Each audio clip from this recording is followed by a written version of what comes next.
મારું નામ સૂર્ય છે. તમે બધા મારાથી પરિચિત છો અને હું એક સન્માનિત તારો છું. હું પૃથ્વીનો દાતા ગણાઉં છું અને મારો નજીકનો ગ્રહ બુધ છે.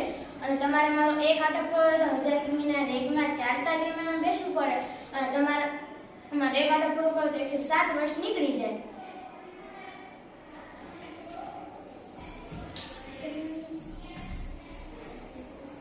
હું બુધ ગ્રહ છું.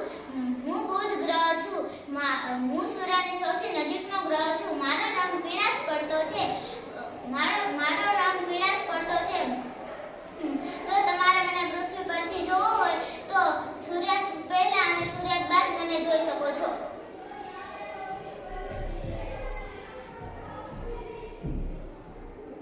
હું શુક્ર ગ્રહ છું. સૌર પરિવારનો હું સૌથી ચમકતો ગ્રહ છું. હું કદમાં અને વજનમાં પૃથ્વી જેવો જ લાગુ છું. જાણે હું પૃથ્વીનો જોડિયો ભાઈ.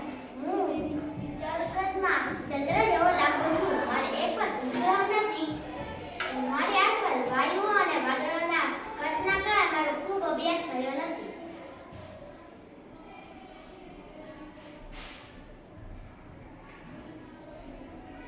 હું પૃથ્વી છું.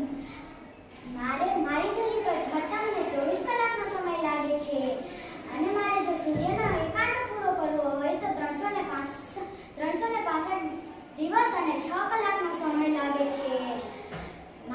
ફક્ત મારા પર જ ઋતુ પરિવર્તન અને રાત અને દિવસ જોવા મળે છે.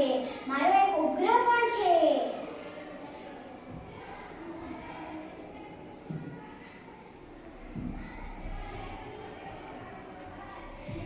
હું મંગળ છું. મારો રંગ લાલ રંગનો ચમકતો ગ્રહ છું. મને આછું વાતાવરણ ગમે છે.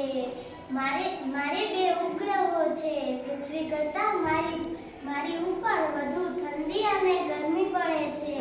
વૈજ્ઞાનિકો મને જીવસૃષ્ટિ વિકાસવાના પ્રયત્નો કરે છે.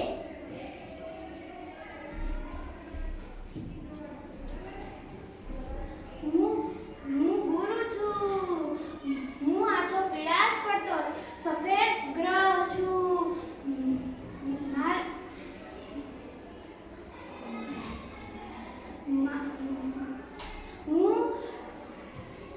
મારી આજુબાજુ વાયુઓનું વાતાવરણ છે. હું સૌરમંડળનો સૌથી મોટો ગ્રહ છું.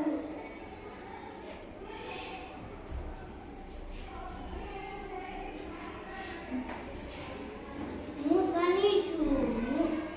હું બાગડીય ગ્રહ તરીકે પણ ઓળખાઉં છું. મારે 3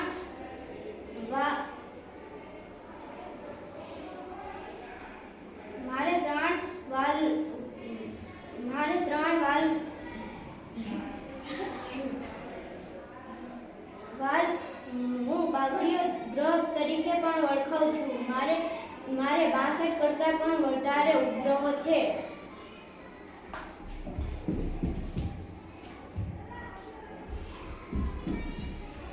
હું યુરેનસ છું.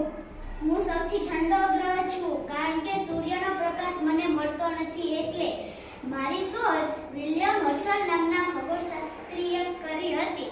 1781માં કરી હતી અને હું પૃથ્વીથી એટલો દૂર છું કે સામાન્ય દૂરબીનથી પણ દેખાતો નથી.